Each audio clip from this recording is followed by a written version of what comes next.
ეთერში ვარ ხო? მოგესალმებით ჩემო მაყურებლებო და მსმენელებო. მე გახლავართ დავით ფხეიძე, ჩემი საავტორო გადაცემით. ავი მუსაეფი დავით ფხეიძესთან ერთად თან სანამ მოგილოცავდეთ ახალ წელს, მინდა ბოდიში მოგიხადოთ, რადგან ტყუილი გამომივიდა 30-ში უნდა მქონოდა პირველი გადაცემა თქვენთან ერთად და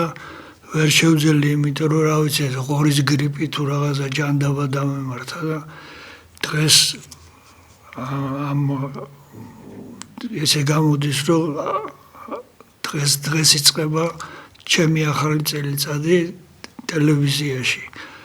გილოცავთ სულ ყველას, ისე ზოგი ჭირი მარგებელიაო, ნამდვილი ახალი წელი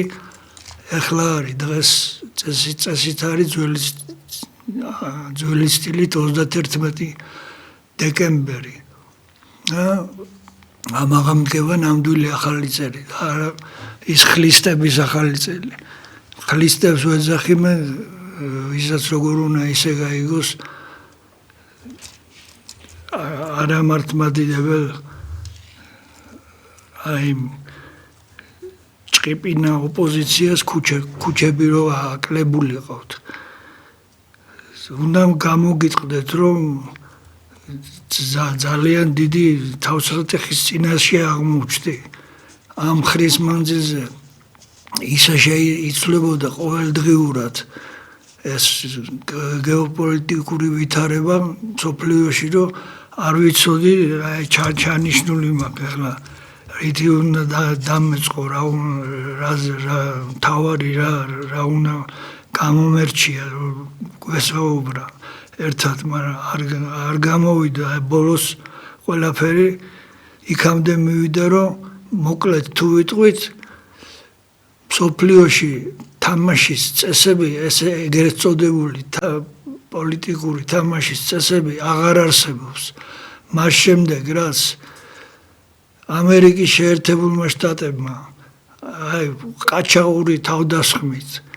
სრულიად სიტყვის მნიშვნელობით მოიტაცა, ეხლა ის როგორი კაცი იყო და რა იყო მადურა, ამაზე არ მაქვს ლაპარაკი, მაგრამ მოიტაცეს როგორც რა ვიცი, მონათ რო ყიდიდნენ ადრე გოგობიჭებს საქართველოში, აი ისე ზუსტად და რისი გულისთვის ყველაფრის თავი და თავი არის ეს ნავთობი. დღეს ერთმა ჩემმა ახლობელმა იხუმრა, რომ კიდე კაი ნავთობი არა გვაქვს ქართველებსო, თორე ჩვენც იგივე ბედი მოგველისო, მაგრამ ნავთობი თუ არა გვაქვს, სხვა რამეები გვაქვს, ისეთი, რომელიც ცოტა ხანში ნავთობზე ბევრად ძვირი იქნება. ეს არის ჩემის აზრით მტკნარი წყლის პრობლემა დადგება უმწვავესად სოფლიოში. წყლით უმდიდრესი ქვეყანა ვართ საქართველო და საერთოდ მტკნარი წყლის 40% მსოფლიოში, არსებული მტკნარი წყლის 40% არის რუსეთში, ბაიკალის ტბა გაგიგონიათ ალბათ. ეხლა სიტყვა მოიტანა და მამას და მამას ტვინი ვისაც არა აქვს თავში, მაპატიეთ ამ სიტყვებზე. გაუხარდათ ეს ამბავი, რაც ვენესუელაში მოხდა, რომ აი რახან ვენესუელემ თურმე ჩვენი აფხაზეთის და სამხრეთ ოსეთის დამოუკიდებლობა უცნია, არც ვიცოდი ეგ. და ამიტომ ეხლა მოხვედავსო და როგორც აპირებს და აკეთებს ამერიკის შეერთებული შტატები, აი გამოჩნდა ამ დღეებში პირდაპირ გააცხადებს, მე მჭირდება გრენლანდია და დღეს დილას რომ მოვდიოდი, ზუსტად ტელევიზორში მოვისმინე, რომ რესპუბლიკელებს შეშეტანილი აქვთ კონგრესში წინადადება კანონ პროექტი თუ რაღაცის სახით, რომლის მიხედვითაც გრენლანდია უნდა გახდეს ამერიკის შეერთებული შტატების ნაწილი, განუყოფელი ნაწილი. რას ნიშნავს ეს? ამ დროს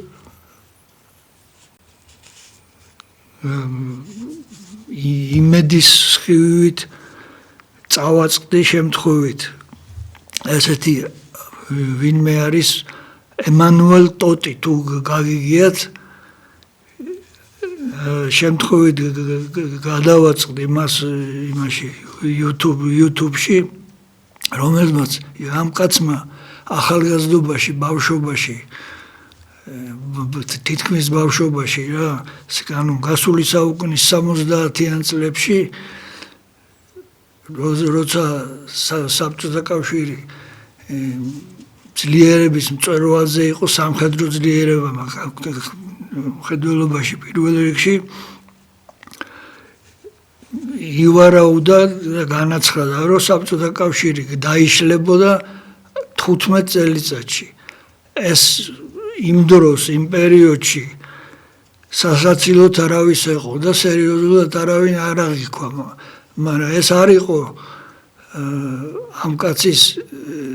ეს ვანგას ბიზაშვილი და მამიდაშვილი კი არ იყო რაღაცა იცის მეტყველა რაღაცა მონაცემების სახით ეს გამრავლების ტემპები იქნებოდა თუ მიგრაცია კორუფცია და რა ვიცი 1000 სხვა მონაცემებზე დაყრდნობით განაცხადა ეს რაც განაცხადა და ეხლა ეს კაცი არის 78 წლის და ეხლა აკეთებს ესეთ განცხადა ეხლა უკვე სერიოზულად უყურებენ ამ კაცს და 78 წლის ასაკში განაცხადა რომ შეიქმნება ალტერნატიული კავშირი ახლა ამერიკა რასაც აკეთებს მისი საპირწონე იქნება ევრაზიული გაერთიანება კავშირი რა ვიცი როგორც რომლის ცენტრიც იქნება რუსეთი და ამისი თუ როგორი იქნება ეს გაერთიანება ეს ჩანს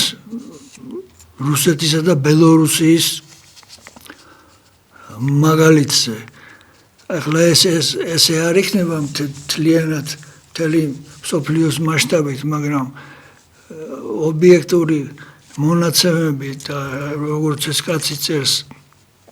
რაც არის ამერიკის უკაცრავად და დაუოკებელი მადა ამის მას ნელ-ნელა შემოეცლება უკაცრავად მაპატიეთ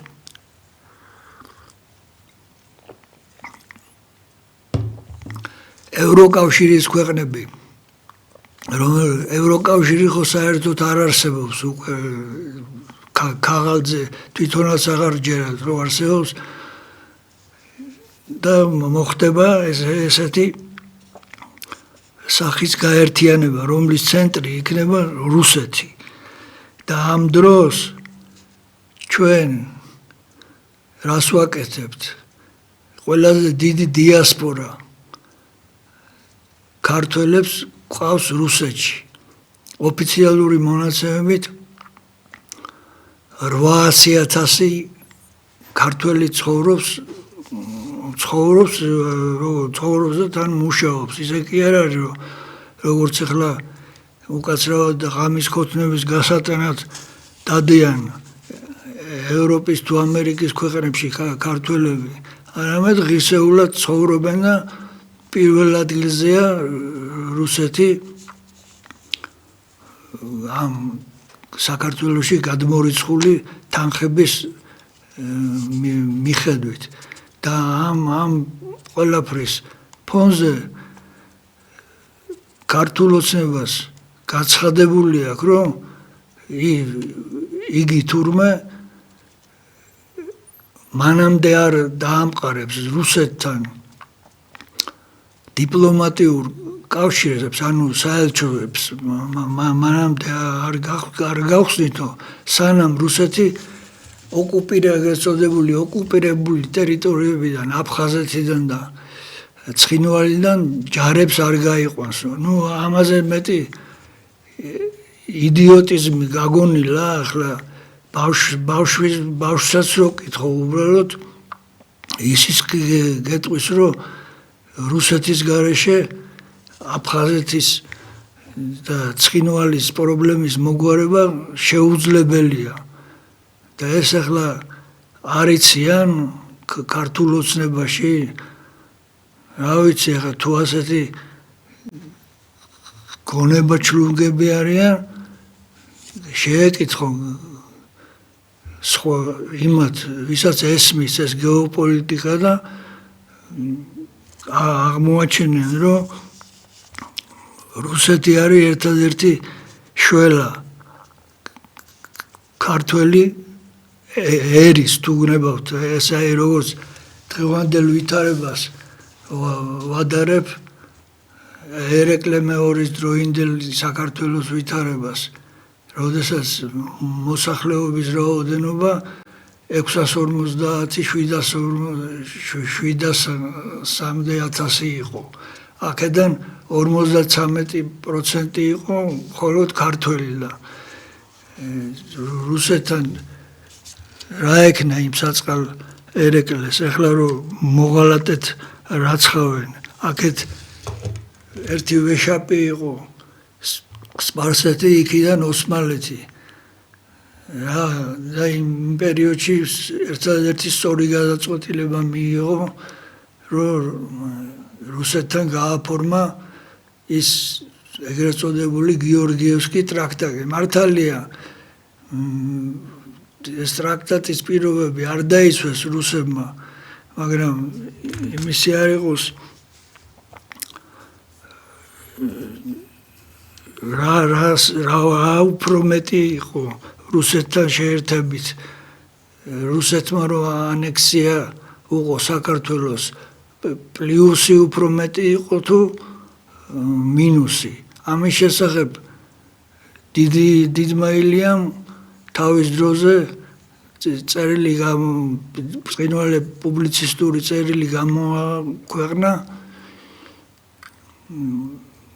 თავის საკუთარ გაზეთში ივერიაში თუ ხო ივერია იყო მგონი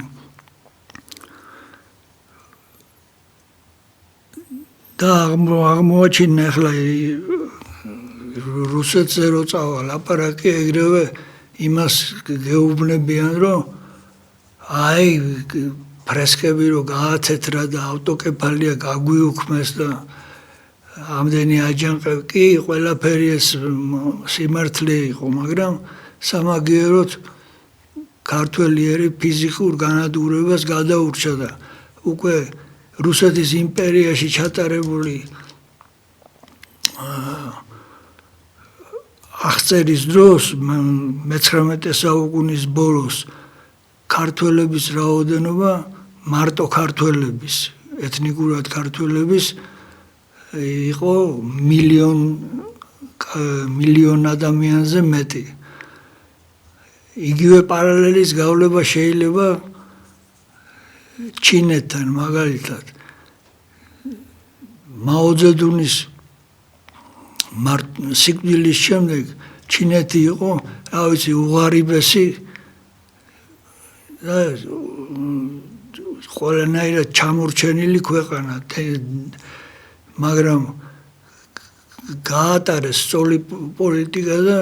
დღეს ჩინეთის ეკონომიკა სიდიდით მეორეა ამერიკის შეერთებული შტატების შემდეგ. და ჩინელებსაც ჰქონდათ ეს დილემა, რომ მაო ძედუნი ამდენი მსხვერპლის მიუხედავად გამოკითხვა ჩაატარეს დადებითი მოვლენა იყო თუ უარყოფითი და აღმოჩნდა რომ მოსახლეობამ გადაწყვიტა რომ მაო ძედუნის მოღვაწეობის 70% იყო დადებითი და 30% უარყოფითი. ამის შემდეგ ჩინელებმა ეს თემა დახურეს და მაო ძედუნის უზარმაზარი პორტრეტი სი ძინპინის მოედანზე დღესაც დგას და ხელს არავინ არ ახლებს. აი დაახლოებით ესეთი რამე გვჭირდება ჩვენს წარსულის შეფარშების დროს. აბა მაყურებლის აზრი მაინტერესებს ერთი რაც ვილაპარაკე იმის შესახებ. შეგიძლიათ დარეკოთ პირდაპირ ეთერში ტექნიკურ ჯგუფს თხოვ რომ ტელეფონის ნომრები გამოიტანოს ეკრანზე და ჩვენ კი გავაგრძელოთ მანამდე საუბარი. ერთი მითხარას ვინმე ამერიკას რომელი დიდი ომი აქვს მოგებული. ის რაც მან ჩაიდინა ვენესუელაში ეს იყო იგივე სუბთა ამერიკული სტილი რა ის პარალელების გავლება შეიძლება იმასთან სადამ ჰუსეინის რეჟიმი რო დაამხეს. შემდეგ ობამამ ეს ლიბი მოამარ კადაფი ჩამოაგდებინა და რა დღეში არიან ახლა ის ხალხები ხედავთ. ამის გამოა რომ ეს ჩვენი ოპოზიცია თითქოს ხელებს იფშვნეს რომ ახლა ჩვენი რიგი დადგებაო და ღმერთმა არ აქნას ჩვენი რიგი დადგეს ისეთ ქვეყანასთან როგორიც ამერიკა და მისი შეიარაღებული ძალები მათი სტილი როგორია ვხედავთ აი ესეთ ვენესუელა კიდე დიდი ქვეყანაა მანამდე იყო გრენადა პანამა რა ვიცი მოკლედ მაპატიეთ ამ ჟარგონზე და გაფარჩაკებულ ქვეყნებს დაერევოთ თავისი უზარმაზარი სამხედრო პოტენციალით და მიწასთან ასწორებს. ამ დროს ისე გამოდის რომ თუ ამერიკისთვის შეიძლება ვენესუელაში შეჭრა, მაშინ რატომ არ შეიძლება რუსეთის გამართლება ამ უკრაინასთან მიმართებაში. მით უმეტეს რომ აქ ეს საერთოდ წარმოუდგენელი რამ არის მიწასთან არის გასწორებული მთელი უკრაინა რისი გულისთვის რომ უბრალოდ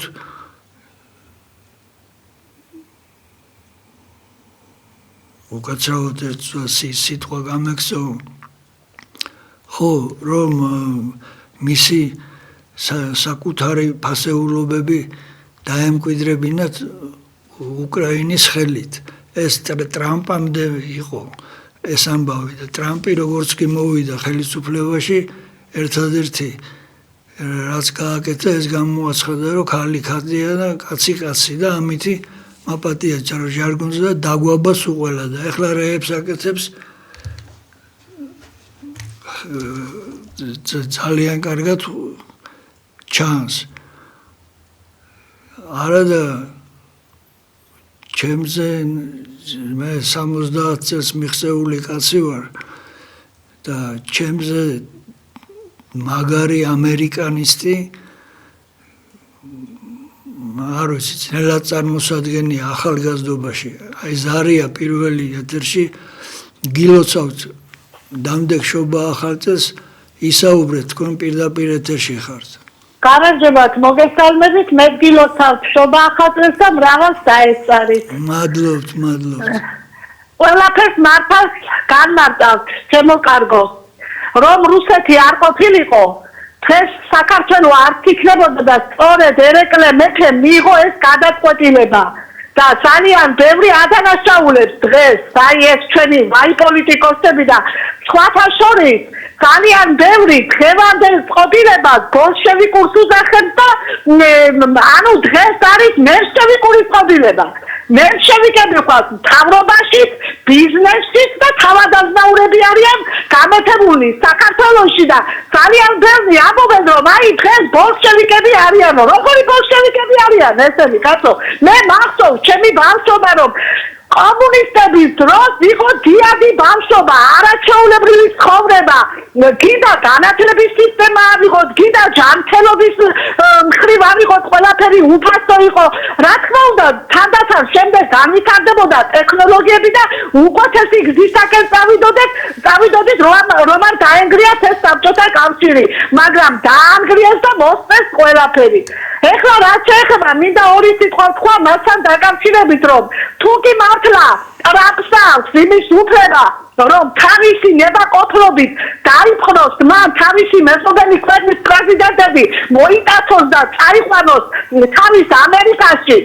რაც ეს ყოვლა დაუშვებელია. და ეს არანაირ სამართალს არ შეედარება. პუტინს არ ქონდა იმის უფლება, რომ უკრაინაში ნატო-ს შემოყავდა ზელენსკის, რომ შესულიყო ჯარი? რა პუტინს ადანაშაულებე? ნამდვილად ყველაფერში გეთანხმებით ქალბატონო,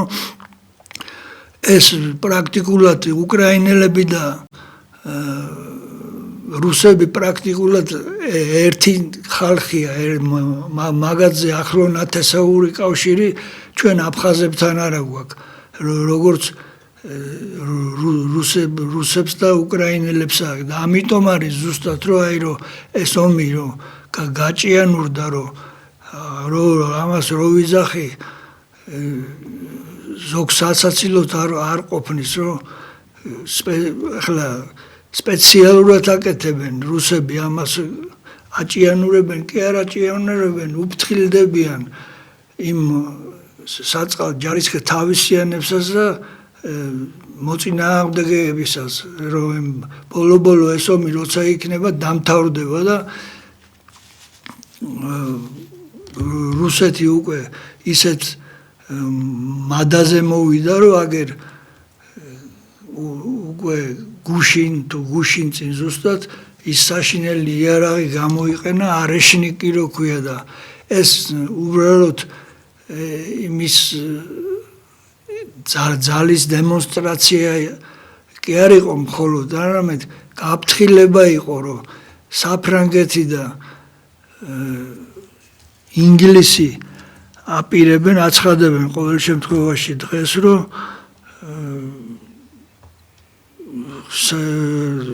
თავის სამხედროებს განათავსებენ უკრაინის ტერიტორიაზე კიევის ჩათვლით და რუსეთი ეხლავე აცხადებს იმას რომ ნებისმიერ ასეთ შემთხვევაში რუსეთი განიხილავს მათ როგორც ტერს და შესაბამისად ტრულადაც მოექცევა. ზარია კვლავ ეთერში გამარჯობათ გილოცავთ. ბატონო? კი ისმის. კი.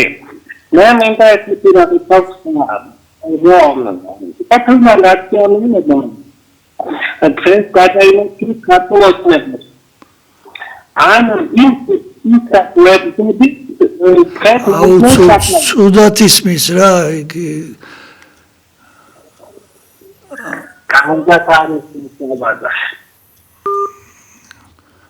თავიდან სადეთ აბა იმიტომ ვერ გავიგე რაზე იყო საუბარი. ხო, მოკლედ წინ დიდი ამბებია მოსალოდნელი, საინტერესო ამბები გველის თუ კაცის კულის ყურებას საინტერესო შეიძლება უწოდოს ნორმალურმა ადამიანმა, მაგრამ რა ვქნათ, რეალობაა ასეთი, რომ მე მაინც მგონია, რომ რაღაცა მოლაპარაკება მოხდა პუტინსა და ამერიკის ტრამპს შორის, რომ ეს ერთი ნაწილი ჩემი იურისდიქციის და გავლენის სფეროა, ანუ მთელი სამხრეთ ამერიკა და ჩრდილოეთ ამერიკა, შენ კიდე აგერ ეს ბუდიში გაფარჩაკებული ევროპა მიიღე. და ევროპაში ისეთი რაღაცეები მოხდა ამ საახალწლოდ ბერლინში ნაძვისხი არ გაამართინეს ამ იმდენი არიან ამ მიგრანტებმა, რომ მათი რელიგიური გზნობები თურმე შეურაცხყვეს ამით გერმანელებმა. ზარია კვლავ ეთერში, აბა გისმენთ იქნებ თქვენი მაინც გავიგო. ისაუბროთ, თქვენ პირდაპირ ეთერში ხართ. ალო. რაღაცა პრობლემაა და იქ ტექნიკურ ჯგუფს თხოვ ერთი გაარკვიონ თუ რამე პრობლემაა. ხო, და ახლა დაუბრუნდეთ ისევ ამ ჩვენ თემას. ამ ყველაფერს თუ გახსოვთ, იყო ასეთი გამოთქმა პუტინმა იხმარა და მე პარალელურად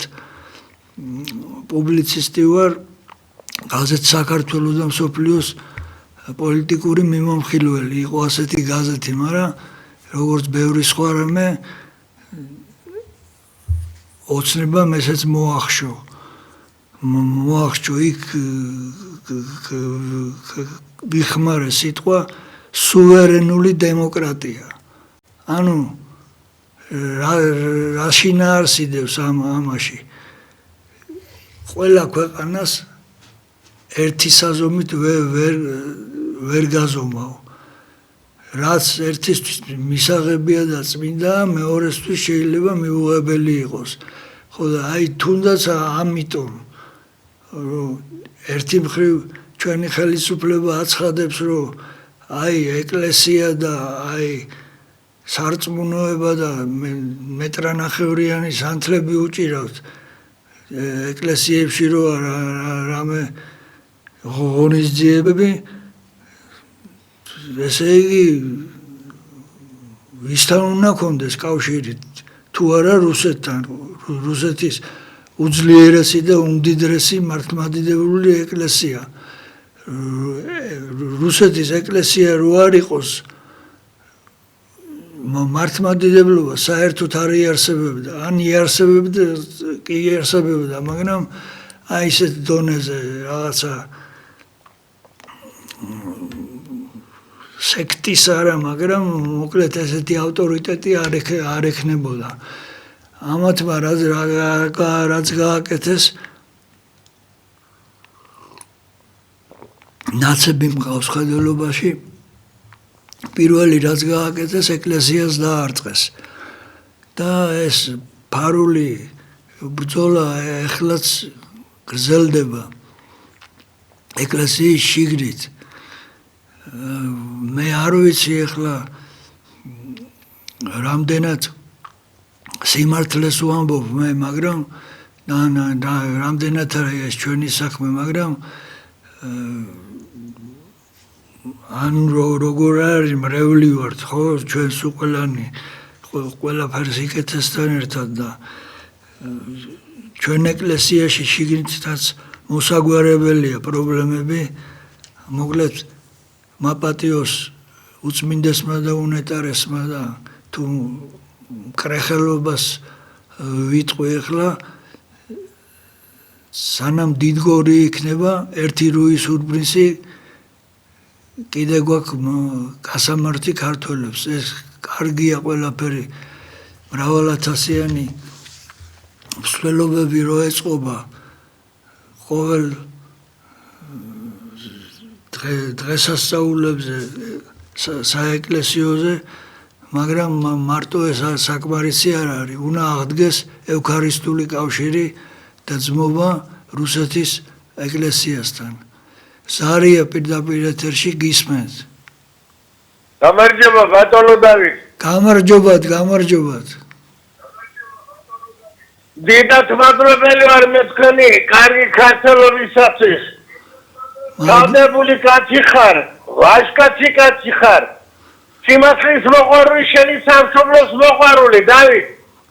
ძალიან შემოებს რომ გიყურებ ეხლა და გისმენ დიდი მადლობა ეს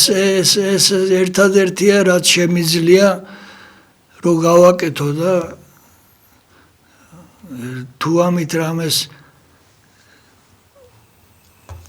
წინ წავწევ რამის საქართველოს დღევანდელ მდგომარეობას მიუხედავად ჩემი ნაინფარქტირებული გულისა კვირაში ერთხელ მკვდარი ვიქნები თუ ცოცხალი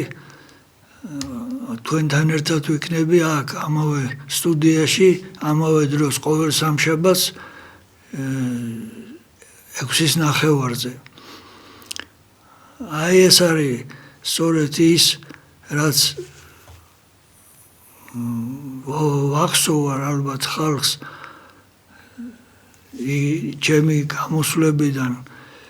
როგორც პრესაში ასევე ტელევიზიაშიც მიმყავდა იგივე აქ ობიექტივში ეს ავი მუსაიფი და ეხლა ბატონ დავითის და ქალბატონ ირმას ხელშეწყობით შეიძლება ითქვას აღვადგინა ეს ჩემი ძველი საავტორო გადაცემა და აუცილებელია ის რასაც მე ვამბობ ჩემის აზრით რუსეთთან ურთიერთობების დალაგება უნდა დაიწყოს ეკლესიიდან უშიშრად უნდა განაცხადონ ჩვენმა მღვდელმთავრებმა ვინც პატრიოტულად არის და რეალურად აზროვნებს რომ რუსეთის გარეშე ჩვენი შველა წარმოუდგენელია ზარია კვლავ ეთერში გისმენთ გამარჯობათ მიხარია რომ ხედავთ და მინდა რომ ხშირად აიყვანო ხოლმე ეს გადაცემა დიდი მადლობა იმიტომ რომ სწორედ ფიქრობთ ქართულად ფიქრო და მართლმადიდებლურად დიდი მადლობა ბატონო და აუცილებლად უნდა ჩვენი კავშირები რუსეთთან ისე ჩვენ არაფერი არ გვაქვს დაიღუპება ჩვენი ხედავთ რამდენი მუსულმანური სამყაროდან არიან შემოსულები არაბები, თურქები, ირანელები, პაკისტანელები აუცილებლად უნდა აღვადგინოთ რუსეთთან ურთიერთობები ეკლესიურადაც და ისედაც დიპლომატიურად ყველანაირად ეკონომიურად აუცილებლად ესე იგი წარმოუდგენელია ამხელა ბაზარზე უარის თქმა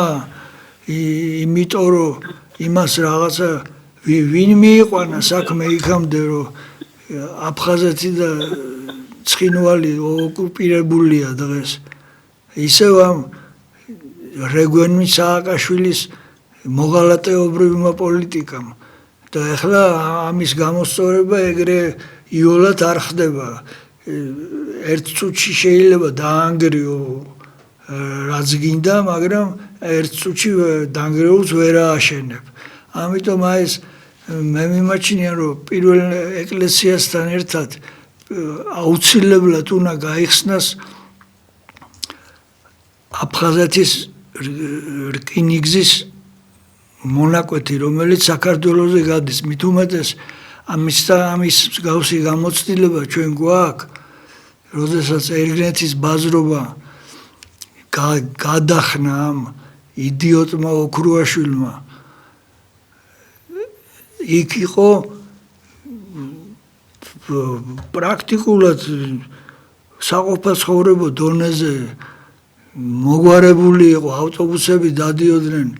თბილისიდან რაჭაში ცხინვალის გავლით ყოველგვარი შიშის გარეშე და მე დავინტერესდი ეს გააკეთეს ნაცებმა იმ სარჩულით რომ ესე იგი ბიუჯეტი ზარალდებაო რა კონტრაბანდა კი იყო კონტრაბანდა რა თქმა უნდა მაგრამ დავინტერესდი ამ კონტრაბანდის შედეგად რა მხელა ზიანი ადგებოდა ლარებში გამოყვანილი ჩვენ ბიუჯეტს და აღმოჩნდა სასაცილო ციფრი სასაცილო დღევანდელი გადასახედიდან გინაც მაშინდელიდან 200 მილიონი ლარი ყველაფერი ისე რომ დაეტოვებინათ როგორც იყო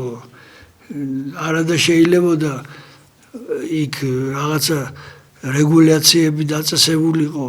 სახელმწიფო კონტრაბანდის საწინააღმდეგო მაგრამ როგორც იყო ისე რომ დაეტოვებინათ ყველაფერი 200 მილიონი არ ღირს ის ეხლა რომ მივტირით იმას რომ აი ვენესუელამ აღიარა თურმე ის რა ქვია სამაჩაბლო და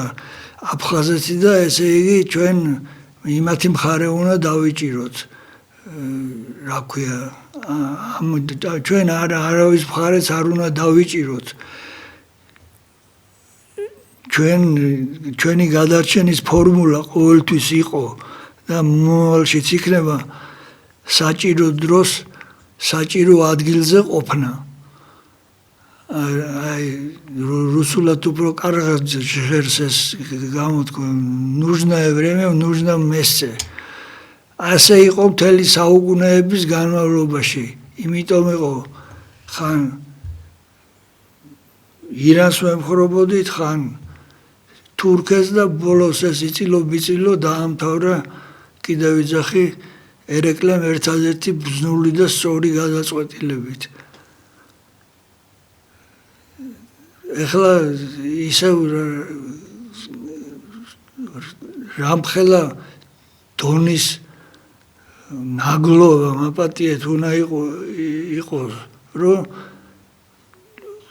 ესე აცხადებდე პირდაპირ მე ეს მჭირდება ეს რაღაცა კონკრეტული ქვეყანა ან მიწა და ამიტომ მე ამას ძალით ნებით თუ არ მომცემ ძალით წავიღებ ამას აკეთებს ახლა რუსეთი და აბა სად არის ახლა ევროკავშირი რატო არ იღებს ხმას ამერიკის ამ თვითნებობაზე იმიტომ რომ არავითარი ევროკავშირი აღარ არსებობს და არც არასოდეს არ ყოფილა ყოველთვის იყო ამერიკის სატელიტი მონები ეს ევროკავშირის ქვეყნების არია პირდაპირ ეთერში გისმენთ გილოცავთ ყველაფერს ერთად მე გილოცავთ პატიცემულო საღამო მშვიდობისა მე ჩემი მოსაზრებით ასე ვიტყოდი რომ აი დღეს არაბიზაცია რომ არის და ეს უცხო ტომელების შემოყვანა ჩვენს ქვეყანაში ბატონო ჩემო ეს არის შეგნებულად გაკეთებული და შეთანხმებით აი ზუსტად პუტინთან და ივანიშვილთან შეთანხმებით და რატომ აგიხსნით იმიტომ რომ ხალხს მოეთხოვათ რომ აი ჩვენ რუსეთის გარეშე ვერ გადარჩევით და ზუსტად რეკავენ და გეუბნებიან იმას ამბობენ თქვენი ტელევიზიით რომ რუსეთია ჩვენი გადარჩენი ჩემო ბატონო არავინაც არ არის არც რუსეთი და არც ამერიკა რუსეთს თავისი ხალხის აყოფნით და იმათვის ვერ მიუხედიათ ერთიდაც და რომ რეკავენ ჩვენი ტელევიზიით და ამბობენ რომ ჩვენ საბჭოთა კავშირში ასე ვიყავით კი ბატონო ვიყავით დაენგრა ის ხობა ამის მერე ვეღარ ვიქნებით ისე და რატომ ისირიათ ასე შეხედათ თავსაშველად რუსეთს რუსეთს ამის ხალხი არ ჭირდება კიდევ მეორე და ჩვენ რაში ჭირდები ჩემო ბატონო გასაგებია ბევრ რამეში გეთანხმებით ბევრ რამეში არა რა თქმა უნდა არავინ იმას არ ამბობს რომ რუსეთს ფეხქვეშ უნდა გავეგოთ და მათი მონები უნდა შეუერთდეთ პოლიტიკურადაც რუსეთს მაგი არ მithქვამს და არც გამეფიქრებია მაგრამ მე ვიძახი ურთიერთობები უნდა აღდგეს ყოფით დონეზე ის რკინიგზა რო გაიხსნება იქ და ვაჭრობა წავა აფხაზი მოსახლეობა იქ კი არ წავა ადლერში და იქ საქართველოს გავლით წამოვა და უფრო დიდ ბაზრებს დაეპატრონება ამაშია საქმე და ბოლოს და ბოლოს იქამდე მივა ეს ამბავი რომ შედგება დიდი შერიგება სხვანაირად გამოთქვა ხა თუ გონიათ ვინმეს რომ პუტინზეა დამოკიდებული და აი მუშს დაარტყავს და აფხაზები ეგრევე მუხლი ჩოქვით მოვლენ და მოგვეფერებიან არ არის ეგრე 30 წელი გავიდა მას შემდეგ თაობები გაიზარდნენ რომლებისთვისაც სიტყვა ქართველი და სიკვდილი ერთია ხო და როგორ გინდა ამ ყველაფერს უწამლო იმითი რომ იმას რა ქვია ეგრეთ წოდებულ არაღიარების პოლიტიკას მისდევ არაღიარების კი არა სწორედაც რომ აღიარება თუ არა რაღაცა მხარდამჭერი განცხადება უნდა გააკეთოს საქართველოს მთავრობამ ვის უფრო ვჭირდებით ახლა რუსები უფრო გვჭირდება ჩვენ თუ რუსებს უფრო ვჭირდებით ბოდიში და ფეხებზე არ კიდიაც მე ერთი ვეზო საქართველოს ამხელა ქვეყანას მენდელეევის სისტემა უდევს ჯიბეში უხეშად რო ვთქვათ და იმის მაგივრად რომ რაღაცა გზები ვეძებოთ აი სახალხო დიპლომატიამ უნდა იმუშაოს და აქედან მცირედით დავიწყებთ და ბოლოში გავართ საბჭოთა კავშირში კი არა ერთიან ნორმალურ საქართველოში ისიც მინდა გაგიმხილოთ რომ ტყუილია ის ამბავი მაგას ვერც პუტინი გააკეთებს და ვერც ივანიშვილი იმ სტატუსით რა სტატუსითაც საქართველოს შემადგენლობაში შემოდიოდა აფხაზეთი და სამაშობლო ეგ აღარ იქნება ის კი არა კონფედერაციას სახვეწარი გაგვიხდება არც მაგაზე არ წამოვლენ იმიტომ რომ აღიარებენ თუ არ აღიარებენ იმ ხალხმა თავისი რაღაცა გერბის და თავისი დროშის სიამაყე ისწავლა და ეს ერთი ხელის მოსმით ამას ვერ გადააჩვევ ანდა აი წარმოვიდგინოთ ახლა წარმოუდგენელი რომ გამოაცხადა ხვალ გაუშვათ გახსნეს საზღვრები და აბა წამოდით ქართველებო თქვენ ადგილებზე სადაც ცხოვრობთ ვინ არის წამსვლელი ერთი გამაგებინეთ ამ 30 წლის განმავლობაში თუ დასახლდა უკვე ეს ხალხი აქ შვილები გაუჩნდათ შვილიშვილები გაუჩნდათ და ახლა აიყრებიან და წავლენ ამას წინათ ტელევიზორში უყურე როგორ დააჯილდოვა 700 ოჯახი 700 დევნილი ოჯახი პრემიერ-მინისტრმა ახალი ბინებით ახლა ის იქ წამსვლელი იმის შვილს აქ თავისი სამეგობრო ყავს შეიძლება შეყვარებული ყავს მოკლედ ეს ზღაპარია ამაზე ფიქს თავი დავანებოთ მე ერთადერთი რასაც უფალს ვთხოვ ის არის რომ იმდენი ხანი მაცოცხლოს ნეტა ღმერთმა იმას მოვესწრო რომ როგორც ჩემს ახალგაზრდობაში იყო აქ ბილეთი ვიყიდო მატარებელზე და წავიდე გაგრაში დავისვენო იმის უშიშრად რომ თავი არ მომაჭრას აფხაზი იქნება თუ ჩეჩენი. ეს არის ჩემი ოცნების მაქსიმუმი. მე უნდა გავითვალისწინოთ ისიც კაცო იმ 800,000 ქართველს ადამიანებას არ თვლით რო იზახიან ეხლა რომ ოპოზიცია და ვეთანხმები ადამიანები ოღონდ ამ ოპოზიციას არა რო ჭყიპინებენ აი თუნდაც პატრიოტთა ალიანს საიდანაც გელაპარაკებით ერთადერთი კი არა მაგრამ ერთ-ერთი ეროვნული ღირებულებების პარტია ეს რომ ადამიანელი არჩევნები თუ ჩატარდება რატომ არ უნდა ჩატარდეს ეს იმაშიც რა ქვია რუსეთშიც იმათი ხმები არ აინტერესებს საქართველოს და საქართველოს მთავრობას და იმიტომ არ უნდა დიპლომატიური ურთიერთობების აღდგენა აი პირველი რახან დიპლომატიური ურთიერთობები არ აგვაქვს არჩევნების არალეგიტიმური იქნება რომ ჩაატარონ კიდეც ეს კანონით ამიტომ პირველ რიგში უნდა მოვითხოვოთ რუსეთთან დიპლომატიური ურთიერთობების აღდგენა და შემდეგ უნდა ჩატარდეს ვადამდელი თუ ვადიანი საპარლამენტო და საპრეზიდენტო არჩევნები აი მათი მონაწილეობის ვის დღეს რუსეთში არიან და რუსეთში კიდევ გეუბნებით 800,000 ეს არის რეგისტრირებული რაც არის და რამდენიც დაურეგისტრირებლად ცხოვრობს და მუშაობს კიდე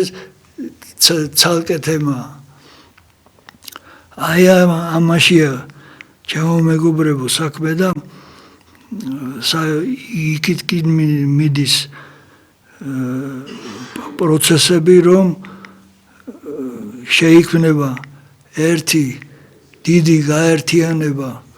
რომელსაც აი ემანუელ ტოტმა უწოდა ევრაზიული გაერთიანება და მისი ცენტრი თავისი მენდელეევის და ტაბულით იქნება მოსკოვი და არა ის რა ქვია რა ვიცი და არა ვაშინგტონი ეს მინდოდა ბევრი სალაპარაკო კიდევ მაქვს მაგრამ დრო უკვე იწურება კიდევ ერთხელ გილოცავთ დამდეგ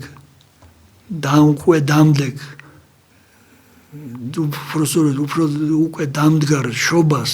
და ამაღამ ძველით ახალი წელი იწყება და იმასაც სულით და გულით მოგილოცავთ.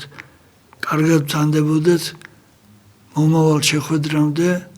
მომავალ სამშაბათამდე.